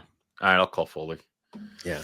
I'll be like, you need to peel one of your male scrubs and send me some shit. Yeah, you just send me some shit. I don't know. Maybe I just I don't have anything that would, I mean, I could try Timor, but I think they're kind of out there. Well, if you can get a shed from get a shed from anything. Yeah. I'll call Chris and just tell him to throw a shed in the mail. This will probably be one of those times where I call him and I'm like, I need a shed. He goes, they all just shed last week and I threw it out. Damn it. Like it's going to be one of those again. Fuck. Shed them again. Push them into a shed again. What the hell? So yeah, I don't know. We'll see. I'm really excited about the breeding the diamonds though. And, and then, we'll see. I'd be disappointed if this year I didn't get anything new to hatch. I mean, it's bound to happen. It's bound to happen. I can't. Sure. but I would like something new. I would like something to hatch that I haven't gotten before. Right. Whether it be Timor's, or Dunai.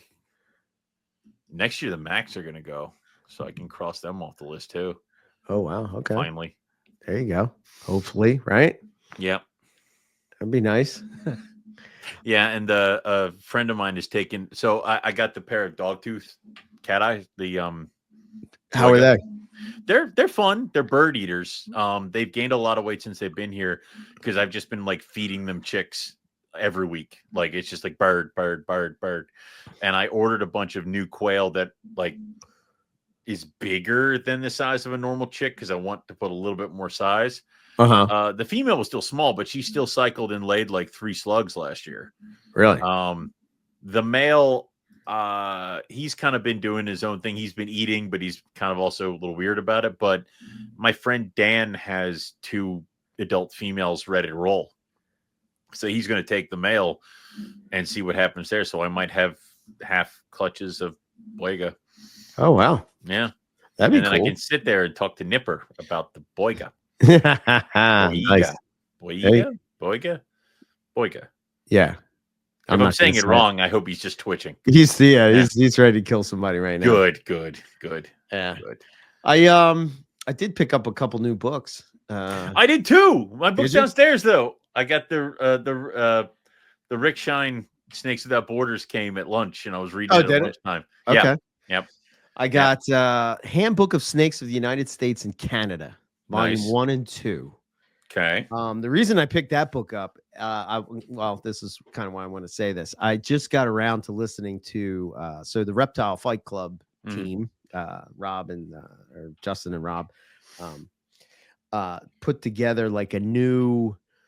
They're looking to do something a little bit different because I think like Rob was feeling that the fights were not always fights or whatever, so they were trying to do like the same type of thing. So they came up with this new series, I guess you want to call it, right? They're going to do from time to time called Grilling the Expert.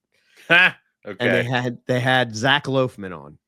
Okay. And it's always fun to listen to Rob and Justin talk because I've been on a lot of those trips that they're talking about, what I mean? So it's all it's always nice. But anyway, Rob kept talking about the Handbook of Snakes when they were talking about taxonomy, because Zach is a taxonomist, grayfish, and and all that stuff. So if you haven't listened to that, I know it's been out a couple weeks or whatever because I'm way behind on podcast. It was really, really a good episode. If you're a snake nerd and you're into that stuff, it's really cool. So anyway, I'm sitting there at work, and I'm drinking a cup of coffee, listening to it while I'm doing schedules. And next thing I hear is Rob talks about this book, Handbook of Snakes, and I was like, I don't have that book. I don't have this book. Snakes. What? Let me try to look this up. So I look it up, and I'm sure enough, it comes up, and I'm like, okay. So I picked that up, and then there was a book. I kind of like books about people that go on herping adventures, snake trips. Yeah. So this one is called The Hunt for the World's Longest Python. So it's the story about them going to try to find reticulated python. I did pick up Snakes Without Borders. Was another one, and then I was on this sort of boa kick. Yep. I saw a book about Dumeral's boas. So I picked up that book because they've always been a favorite of mine. And Titanoboa was another one. And then the last one I had was it's called Snakes in Natural History. But well, what is it? There was apparently Tinley's coming up. Yep. And one of the books that I think somebody posted a picture of, Adam actually posted it up. It said, get a copy at the NARBC. It's A Passionate Journey with Short-Tailed Pythons. Oh yeah, that's been out for a while. It's been out for a while, but I'm like, I don't have this book. You don't? Do I need this book? You should. I don't have short-tailed pythons. Do I just want the book to throw it back there to add to the collection? You do. I do. Yeah. It's a pretty good book. I mean, like I told you, I keep going to, I keep going to Hamburg, and Ted Thompson keeps setting up at Hamburg and bringing books from his collection. I guess he's just selling them.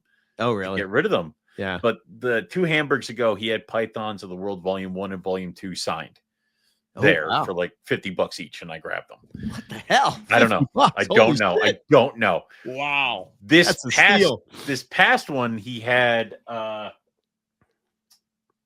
Mark O'Shea's book, Venomous Snakes of the World. Yeah. And I have Mark's other book, the Pythons and stuff one, or the Pythons and Boas. Sure. $50 signed by Mark O'Shea. Nice. I'm like, okay. Yeah. Like now it's like I set up the table and I'm like, I'm gonna see what Terry's I'm gonna see what Ted has. And I just run over there and I'm like, Ted, I'm getting this. And I just buy it and run back over. And it's why not? I got I've been working on a thing. I was trying to think, like, you know, because kind of like snake books have become my thing, where I have so many snake books. I got a stack over here now that I have so many of them that it's kind of out of control. But you don't have to feed them, and you don't have to clean them, and you don't have to worry about when you go away. They'll still be fine. But there was a thing I saw, and it was a YouTube video, and it's basically like these shorts where, they'll pick a topic and the guy will, because that was one of my goals for 2025 was to read more, just not even just snake books, but just read more in general. Like, yes, not internet, read book, type of thing. Yep. But anyway, they'll do a thing where it's like top 5 books for leadership, and it'll be like bomb, and it'll put like, throw the 5 books on the table. So I'm going to start to try to do that for snake books. Like if you're into carpet pythons, what would be the top 5 books that you would get? What would be your top 5 books? Obviously, complete carpet python 1 and 2, which you can probably just say is one book, because then you don't have to fill up the other slots. A lot of ones over there, actually. I would pick Bows and Pythons Breeding Care. I go with the Blue Bible. I'd go with Pythons of the World Volume 1. Yeah. Australian Pythons Keeping and Breeding. Yeah. Carpet Pythons by Mark Mentz. Yep. Do you have that one? I think so. Okay. I don't know. That's the other problem too, is I really need to have like I had an app that you could have the books on, and it'd be like, tell you if you had that book collection, the code and whatnot. But none of these shit's on that. Like none of these things were on the app. But like you're looking at the app and you're like, you should be able to scan the barcode and it fills it in. I scan the barcode and it's like book. I'm like, fuck you. Liar. Asshole. Like it's so I wanted to try to do that again to have an idea, because I have like 2 copies of one of the I have 2 copies of Snakes of Australia. Okay. Which I think I bought one and then I got another one, and I'm like, shit. So I have 2 of them, and then I have 2 copies of the more complete chondro. So 2 copies of that. Okay. Yeah, one was Travis gave me one because I didn't have it. And it was missing the dust jacket. Okay. So literally found another one at a reptile show that was insanely cheap. Bought it, took the dust jacket off it, put it on the one that Travis gave me. So I kept the one that Travis gave me, and now I got this other one without a dust jacket. I'm like, anybody want this? Like it's so yeah. Because that wasn't hurting my OCD at all. To see all my completes. And I got my year-end bonus, and then I got another bonus coming from whatever. So that's, as soon as I did that, that's what I bought books. And you know what? It's crazy. It was like I bought all those books, and it was like $60. That's all it cost. That's it was the like best $60. part. Is like yes, you're like winning. Like, I sold a bunch of snakes at the show, and I'm like, you know what? So my nephew has a couple snakes over here, king snakes and things like that, and he had a mosaic Cali King male. Okay, and I wanted to pair it with my broadback striped female. Okay. doing more research, it's like, you really should just pair it up with another mosaic. Okay. And I'm like, all right. So, and I could never find a male that I wanted for that female. So I sold her. I actually think she went in a trade or something like that. And then I just needed to get a female. Okay. Apparently I'm extremely picky about Cali Kings. Like, I don't know why, but every Cali King, I'm like, no, you don't play that on the podcast. I don't know why. Like, you're just like, oh, the Cali Kings are just fucking Cali King. But I'm like, that not good enough. Not good enough. Meanwhile, this male is like eating and growing, and I'm like, shit. Like, we have to get something. So then I found a female, and I'm like, all right, I'm gonna buy this girl $100. Oh, really? That's it? $100? Really? Female snake. All right, yeah, here we go. And I'm like, this is the cheapest snake I bought in a very, very long time. I think that was always I remember what was his name? How am I forgetting his name? He did From the Ground Up podcast. Oh, Joe. Yeah. Duh. Oh my God, the most simplest name of all. I always heard him say, like, when he went from pythons to colubrids, he was sort of like saying that, like, you could buy like a bunch of snakes, and if you were buying pythons, you're spending thousands. If you're buying corn or colubrids, you're buying like hundreds. Is that changed as no? I mean, listen, there's always the outliers where it's like the brand newest corn snake morph is going to be this much, but after maybe 2 years, because there's so many corn snake breeders, like, I think, I don't even know what the price of palmettos are, but they went from like maybe 1 or 2 people having them to all over the goddamn place. Right. So they can't really be that high, but there are ones that really hold on to their price just because of the color and the flashiness and what they are. I have a pair of reverse OKT fluorescents. So they have white where the black should be on an OKT, and they have like fluorescent red and stuff like that.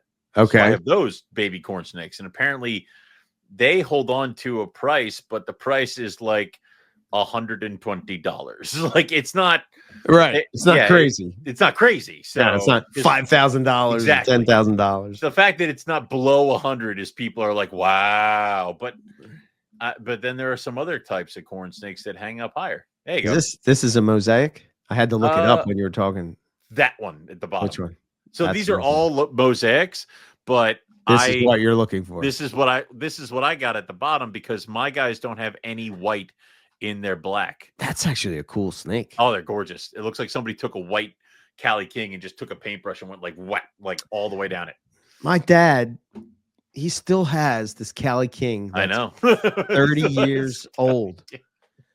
And it's 30 years old, man. It's like, what the hell? And, you know, he does not, he takes care of it great, but he does not do what we would normally recommend. No, like, he does not. He's like, oh, yeah. It was the one thing he told me. He's like, your dad was like, oh, yeah, it was the time, you know, I just go out in the backyard, grab birds and chuck them in there. I'm like, birds. He's like, yeah, maybe a squirrel or something. I'm like, please no. And he's like, yeah. I'm like, yeah.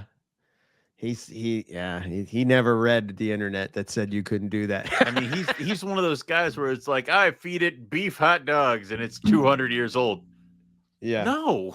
Like, it's it's so weird. Like, when I talk to him about, you know, like how I kind of remember it, but I don't remember it like he does, because he was an adult and I was a kid. But like, when you're thinking about, like, because I was at his house for his birthday, and I was saying to him, we're talking about how I said, Dad, how do we keep our snakes warm?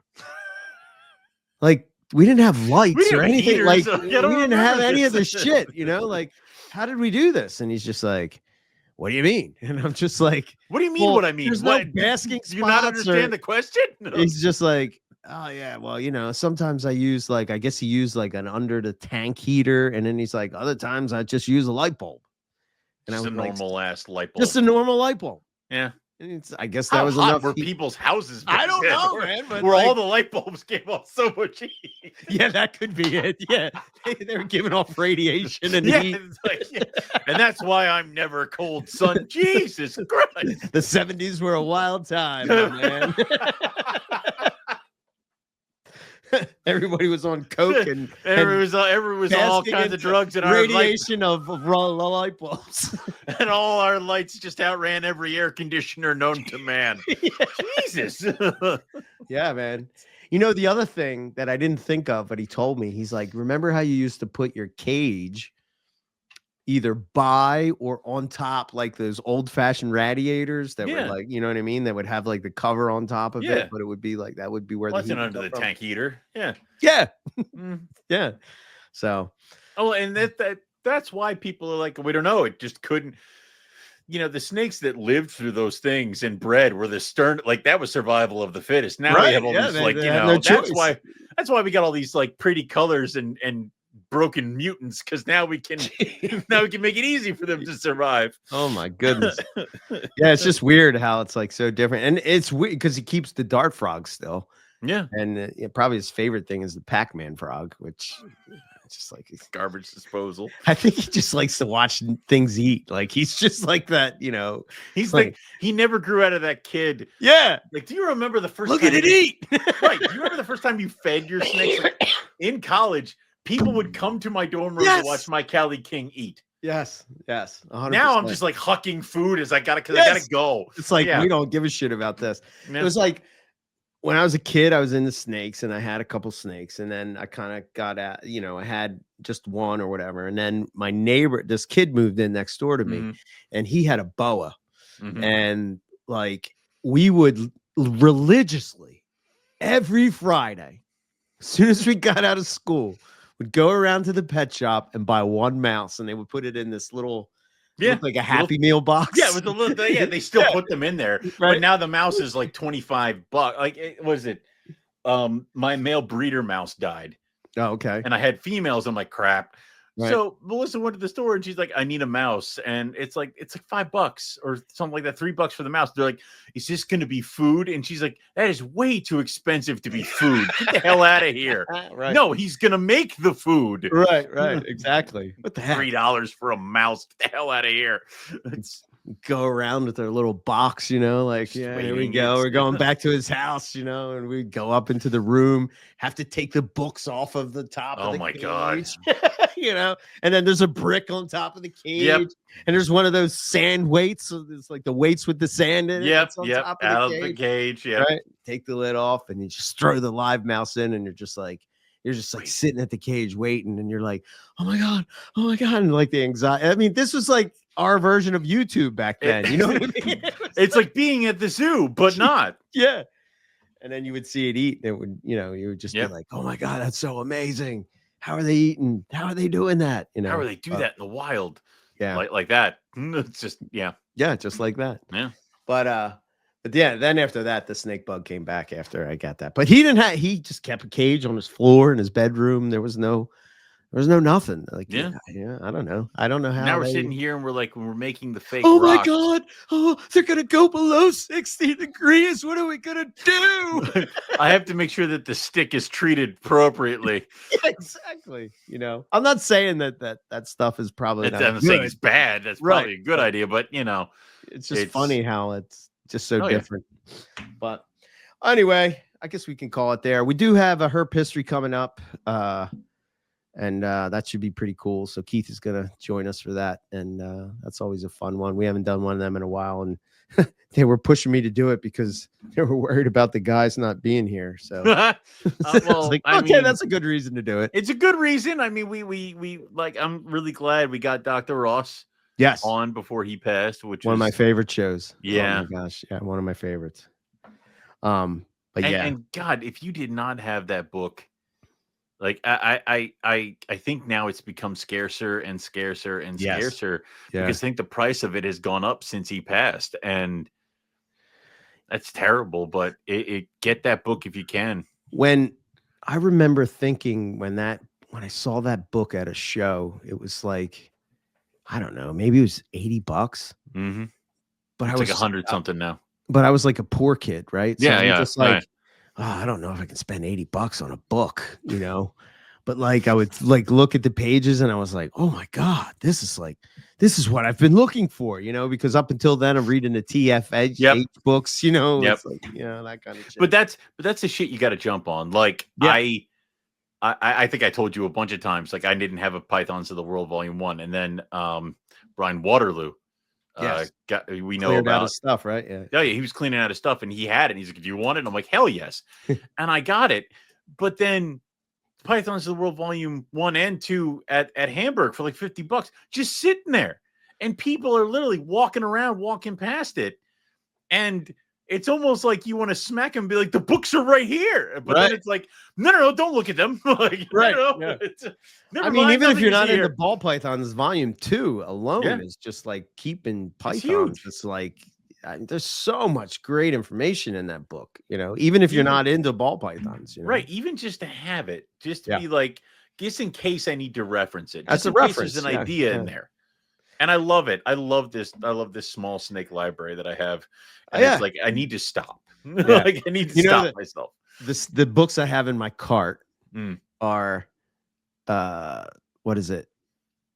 Venomous, but what is it? Venomous bites by non-venomous snakes. Yes, I have my that cart. You have that? It's worth getting. For me, it was because I've already had to reference it. Be like, how bad is this going to be?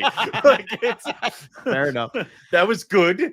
Okay. It was very interesting. It's actually weird because I think Zach posted up somebody who got bit by a Western hog and had a bad reaction on Facebook today. Oh, really? So, and people are like, that's not true. And I've been bit plenty of times and never had a reaction. It's like, yes, but because you're not allergic to it, idiot, or like but you don't have every a bite is different. Every bite is different, and this might be the one that you have a reaction to. Oh, and venom and venom is venom. It's like, and dude, people fight me constantly at shows. They're like, "Can I hold the false water cobra?" And I'm like, "No." Like, no, you can't. If you want to buy it, you can take home and cuddle it, but you're not doing it in a show right in front of me. Like, so, I think I'm trying. Yeah, that's that one. Mm-hmm. And then there was another expensive one. The expensive one I was looking at was, I think you have it or Rob has it. It's a series of papers on Asian rat snakes. Oh yeah, I got that. Yeah, I want that one. Yeah, and it's like $500. I'm like, I don't want it that badly. Rob sent me a copy of that. Yeah, that's pretty. For all the Asian rat snakes you have. I know. I know. Bastard. Oh, it's a handbook of venoms and toxins of reptiles. These are good because, again, like I said, while you were gone, I was posting up that you and I were starting a venom laboratory. Oh, okay. Well, there you go. And that you had so long to respond to stop me. Our brains must be in sync. It was, yes. Getting there. I'm like, well, he's got like 10 minutes to respond, and then you did, and I'm like, here we go. Okay. The one who did respond was Nipper, being like, don't do this. Like, it was. This is a bad idea. This is a terrible idea. And I'm like, shut up, you. And then the other one for it. Yeah, I'm sure. Yeah. What's the other one? The other one is that new aquatic snake book that came out. You can get it like an e-copy of it. Okay. And you can get it for free and download it. But nice. I kind of want that. I kind of want the book. It's like $129. You and my goddamn wife. I'm like, why do we have so many books? She's like, you can't beat the smell and feel of a book. I'm like, the fuck I can't. All of this could be on a tablet. I do like the tablet for travel, but I do like the book for. Also, the tablet, you can make notes. You can doodle. You don't have to write on a book. Yeah, that's very true. But I usually scan the book into my tablet. So now I have both. It's kind of like what we were talking about with the morphs. So now we come full circle. Now we come full Now we've arrived back at the beginning. We can end the show now. Look at that. It always comes full circle. I feel like we kind of got off track here. We talked about reds. We talked about reds, caramels, and hypos. Then we just started rambling. Half the show was something, and half the show was nothing. You decide which one was which. what was worth more to you? Yeah. I bet you they're going to say the ramblings. Yeah, probably. Yeah, I don't know why, but they do. They love the ramblings. I don't know. So yeah, we got some cool shows lined up. So stay tuned for that. And that's all I got. Cool. We got cold-blooded caffeine. Yep. All that stuff. You want to check it out? All the stuff there, and then the Patreon.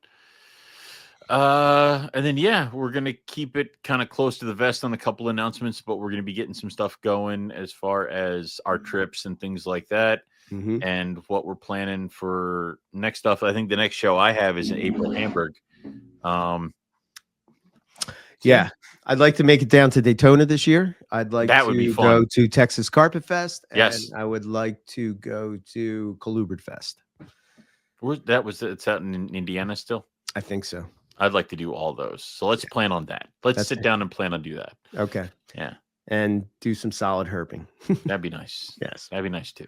That's the plan. That's the plan. Whether we get there or not, who knows? I might have killed myself because of all the eggs hatching, but we'll figure it out. Yes. So, yep. Very good. All right. We'll catch everybody back here next week for some more Morelia Python Radio. Good night.